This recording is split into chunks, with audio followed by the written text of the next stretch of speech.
நாளைக்கு ட்ரிப்பு போலான்னு இருக்கோம் மச்சான். சூப்பர்டா. ஆயிடுச்சா? அந்த மேனேஜர் நான் கிட்டன்னு சொல்லவே இல்லை, போய் தான் சொல்லணும். டேய் ஃபர்ஸ்ட் போய் சொல்லுடா. லாஸ்ட் டைம் பிரவீனுக்கு என்னாச்சு தெரியும்ல?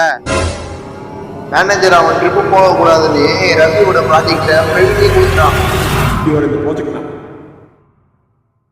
தெரியும்டா, ஆல்ரெடி நியூ ப்ராஜெக்ட் வேற பெண்டிங்ல இருக்கு. அதான் மைந்து நகர் எங்க போய் சொல்றதுன்னு. ஹேய், ட்ரிப்புன்னு மட்டும் சொல்லாத, வேற ஏதாவது ரீசன் சொல்லி சமாளி. டேய் உனக்கே தெரியும்லடா, எனக்கு போய் சொல்ல வராதரா, ஏன்னா ஐடியா சொல்ல. வேற நான் சொல்றத சொல்லி லீவ் கொடுத்துருவாங்க. சித்தப்பாக்கு உடம்பு சரியில்லையா, ஊருக்கு போறேன் அப்படின்னு சொல்லி. எங்க நான் சொல்ற அப்படியே பண்ணி காட்டு. அப்படியா? சித்தப்பாக்கு உடம்பு சரியில்லை, ஊருக்கு போறேன். இப்பெல்லாம் சொன்னா அவன் கண்டுபிடிச்சிருவான்டா. நல்லா உள்ள இருந்து சொல்லு. உள்ளந்தா சித்தப்பா நீ வேணும் சார். ஹலோ வேணா, நீ கம்மி பண்ணு வேணாம்.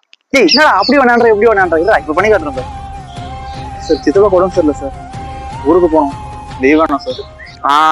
சூப்பர். இதே எமோஷன் வச்சுக்க, அப்படியே போய் சொல்லி லீவ் கொடுத்துருவான்.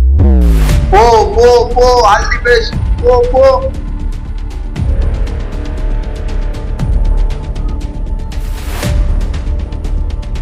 நம்ம ஜெயிச்சிட்டோம் மாறா, ஜெயிச்சிட்டோம்.